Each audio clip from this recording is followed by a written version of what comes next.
ಜೈ ಶ್ರೀರಾಮ್. ಎಲ್ರಿಗೂ ನಮಸ್ಕಾರ. ಇವತ್ತು ನಾವು ತುಂಬಾನೇ ಪವಿತ್ರವಾದ ಸ್ಥಳಕ್ಕೆ ಭೇಟಿ ಕೊಡ್ತಾ ಇದ್ದೀವಿ. ಅದೇ ಹನುಮ ಜನ್ಮಸ್ಥಳ ಅಂಜನಾದ್ರಿ. ಹಂಪಿ ಪ್ರವಾಸಕ್ಕೆ ಹೋದವರು ಮರೆಯದೆ ಭೇಟಿ ನೀಡುವ ಪವಿತ್ರ ಸ್ಥಳವಿದು. ಹಂಪಿಯಿಂದ ಸುಮಾರು 21 ಕಿಲೋಮೀಟರ್ ದೂರದಲ್ಲಿರುವ ಈ ಅಂಜನಾದ್ರಿ ಬೆಟ್ಟಕ್ಕೆ ಹೋಗಲು 2 ಮಾರ್ಗಗಳಿವೆ. ಮೊದಲನೆಯದು ಹಂಪಿಯ ವಿರೂಪಾಕ್ಷೇಶ್ವರ ದೇವಸ್ಥಾನದ ಎಡಭಾಗದಲ್ಲಿ ತುಂಗಾಭದ್ರಾ ನದಿ ತೀರದಲ್ಲಿ ಬೋಟ್ ವ್ಯವಸ್ಥೆ ಇದೆ. ಇಲ್ಲಿಂದ ಆ ಬೋಟ್ ಮೂಲಕ ನದಿಯನ್ನು ದಾಟಿ ಅಲ್ಲಿಂದ ಆಟೋ ಹಿಡಿದು ಹೋದರೆ ತುಂಬಾ ಹತ್ತಿರವಾಗುತ್ತದೆ.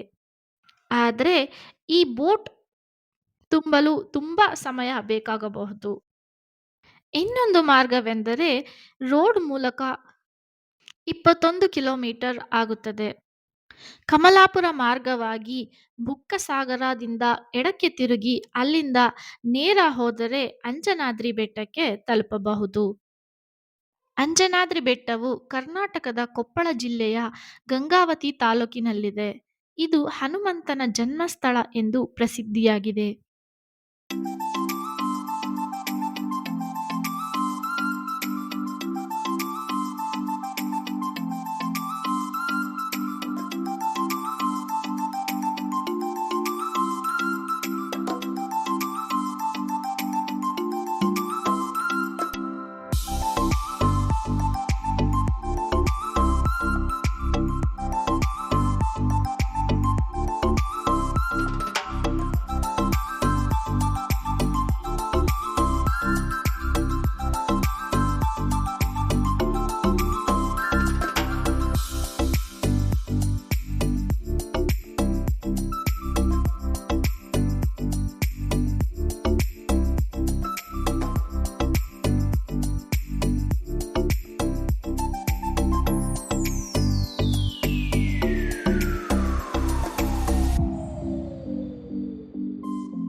ಈ ಬೆಟ್ಟವನ್ನು ಹತ್ತಲು 2 ಮಾರ್ಗಗಳಿವೆ. ಮೊದಲನೆಯದು ಮುಖ್ಯ ದ್ವಾರದಿಂದ ಹೋದರೆ ಸುಮಾರು 575 ಮೆಟ್ಟಿಲುಗಳು ಹತ್ತಬೇಕಾಗುತ್ತದೆ. ಇನ್ನೊಂದು ಮಾರ್ಗ ಏನೆಂದರೆ ದೇವಸ್ಥಾನದ ಹಿಂದಿನಿಂದ ಹತ್ತಿದರೆ ಕೇವಲ 350 ಮೆಟ್ಟಿಲುಗಳು ಸುಮಾರು ಹತ್ತಬೇಕಾಗುತ್ತದೆ. ನಾವು ಈ ಬೆಟ್ಟವನ್ನು ಹಿಂದಿನಿಂದ ಹತ್ತಿದ್ದೇವೆ. ಇದನ್ನು ಹತ್ತಲು ನಮಗೆ ಕೇವಲ 15 ನಿಮಿಷ ಬೇಕಾಯಿತು. ಬೆಟ್ಟ ಹತ್ತುವ ಹಾದಿಯುದ್ದಕ್ಕೂ ಭಕ್ತರಿಗೆ ಕುಡಿಯುವ ನೀರು ಮತ್ತು ವಿಶ್ರಾಂತಿ ಪಡೆಯಲು ನೆರಳಿನ ವ್ಯವಸ್ಥೆ ಇದೆ. ಬೆಟ್ಟ ಹತ್ತುವಾಗ ಸುತ್ತಲಿನ ಪ್ರಕೃತಿ ಸೌಂದರ್ಯವನ್ನು ಆನಂದಿಸಬಹುದು. ರಾಮಾಯಣದ ಪ್ರಕಾರ ಈ ಬೆಟ್ಟವು ಹನುಮಂತನ ತಾಯಿ ಅಂಜನಾ ದೇವಿಯ ವಾಸಸ್ಥಾನವಾಗಿತ್ತು. ಆಕೆಯ ಹೆಸರಿನಿಂದಲೇ ಈ ಬೆಟ್ಟಕ್ಕೆ ಅಂಜನಾದ್ರಿ ಎಂಬ ಹೆಸರು ಬಂದಿದೆ. ಇದು ಪ್ರಾಚೀನ ಕಿಷ್ಕಿಂಧ ಸಾಮ್ರಾಜ್ಯದ ಹೃದಯ ಭಾಗವೆಂದು ಪರಿಗಣಿಸಲಾಗಿದೆ. ಬೆಟ್ಟದ ತುದಿಯಲ್ಲಿ ಹನುಮಂತನಿಗೆ ಅರ್ಪಿತವಾದ ಸುಂದರವಾದ ದೇವಾಲಯವಿದೆ. ಇಲ್ಲಿ ಹನುಮಂತನ ಮೂರ್ತಿಯನ್ನು ಬಂಡೆಯಲ್ಲಿ ಕೆತ್ತಲಾಗಿದ್ದು, ರಾಮ ಮತ್ತು ಸೀತೆಯ ವಿಗ್ರಹಗಳು ಇವೆ.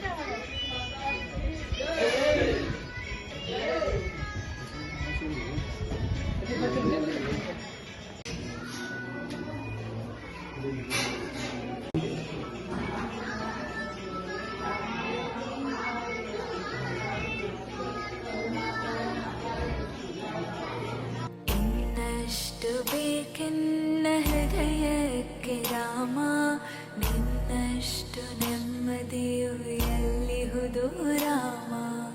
ಇನ್ನಷ್ಟು ಬೇಕೆನ್ನ ಹೃದಯಕ್ಕೆ ರಾಮ, ನಿನ್ನಷ್ಟು ನೆಮ್ಮದಿಯು ಎಲ್ಲಿಹುದು ರಾಮ. ರಾಮ ರಾಮ ರಾಮ ರಾಮ.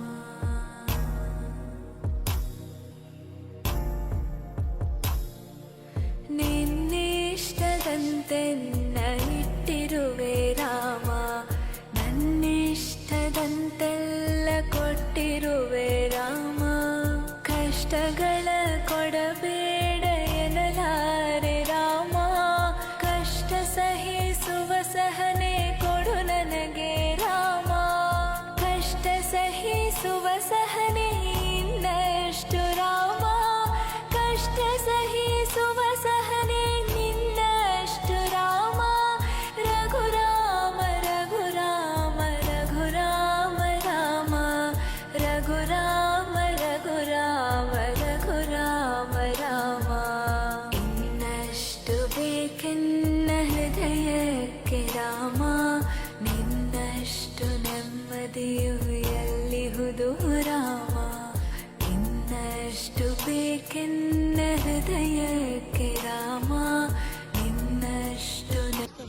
ಹ್ಞೂ ಮಹಾರಾಷ್ಟ್ರ.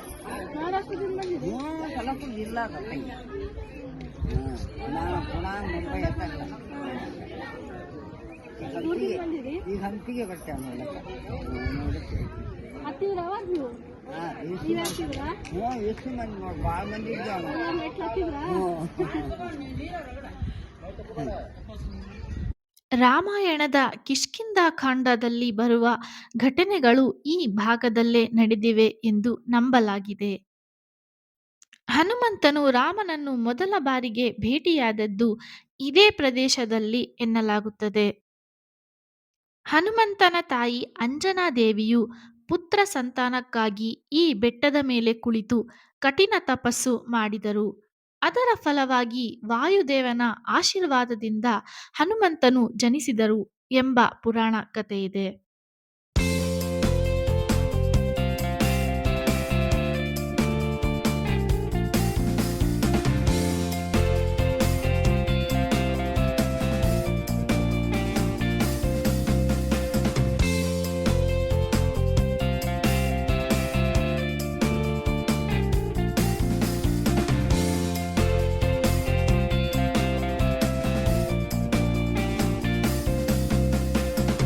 ಅಂಜನಾದ್ರಿ ಬೆಟ್ಟವು ಸೂರ್ಯೋದಯ ಮತ್ತು ಸೂರ್ಯಾಸ್ತ ವೀಕ್ಷಣೆಗೆ ಕರ್ನಾಟಕದ ಅತ್ಯುತ್ತಮ ತಾಣಗಳಲ್ಲಿ ಒಂದಾಗಿದೆ. ಇಲ್ಲಿಂದ ಹಂಪಿಯ ವಿರೂಪಾಕ್ಷ ದೇವಾಲಯ ಮತ್ತು ಇತರ ಸ್ಮಾರಕಗಳು ದೂರಕ್ಕೆ ಸುಂದರವಾಗಿ ಕಾಣುತ್ತವೆ. ಇಲ್ಲಿಂದ ಸಮೀಪದ ಇತರ ಪ್ರೇಕ್ಷಣೀಯ ಸ್ಥಳಗಳು ಆನೆಗುಂದಿ. ಇದು ವಿಜಯನಗರ ಸಾಮ್ರಾಜ್ಯದ ಮೊದಲ ರಾಜಧಾನಿ ಎಂದು ಹೇಳಲಾಗುತ್ತದೆ. ಇಲ್ಲಿಯ ಗಗನ್ ಮಹಲ್ ಮತ್ತು ಹಳೆಯ ಕೋಟೆಗಳಿವೆ. ಪಂಪಾ ಸರೋವರ. ಅಂಜನಾದ್ರಿ ಬೆಟ್ಟದ ಸಮೀಪದಲ್ಲಿಯೇ ಇರುವ ಈ ಸರೋವರವು ರಾಮಾಯಣದಲ್ಲಿ ಶಬರಿಯು ರಾಮನಿಗಾಗಿ ಕಾಯುತ್ತಿದ್ದ ಸ್ಥಳವೆಂದು ಪ್ರಸಿದ್ಧಿಯಾಗಿದೆ.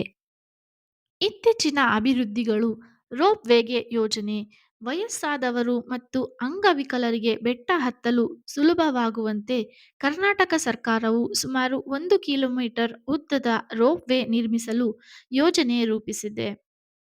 ಅಯೋಧ್ಯೆಯ ರಾಮ ಮಂದಿರದ ನಂತರ ಅಂಜನಾದ್ರಿಯನ್ನು ಹನುಮತೀರ್ಥ ಕ್ಷೇತ್ರವಾಗಿ ದೊಡ್ಡ ಮಟ್ಟದಲ್ಲಿ ಅಭಿವೃದ್ಧಿ ಪಡಿಸಲಾಗುತ್ತಿದೆ. ಬೆಟ್ಟದ ಮೇಲಿನಿಂದ ತುಂಗಭದ್ರಾ ನದಿ ಮತ್ತು ಹಂಪಿಯ ಐತಿಹಾಸಿಕ ಕಲ್ಲುಬಂಡೆಗಳ ಸುಂದರ ನೋಟವನ್ನು ನಾವು ಕಾಣಬಹುದು.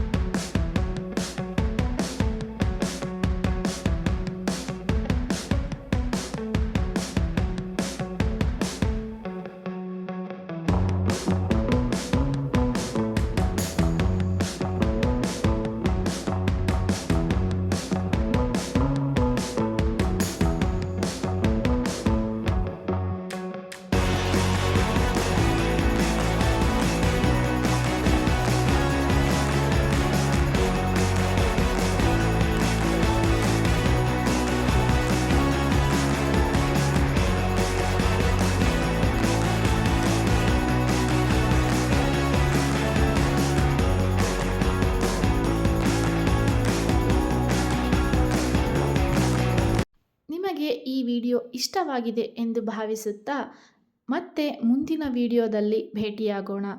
ಜೈ ಶ್ರೀರಾಮ್, ಜೈ ಹನುಮಾನ್.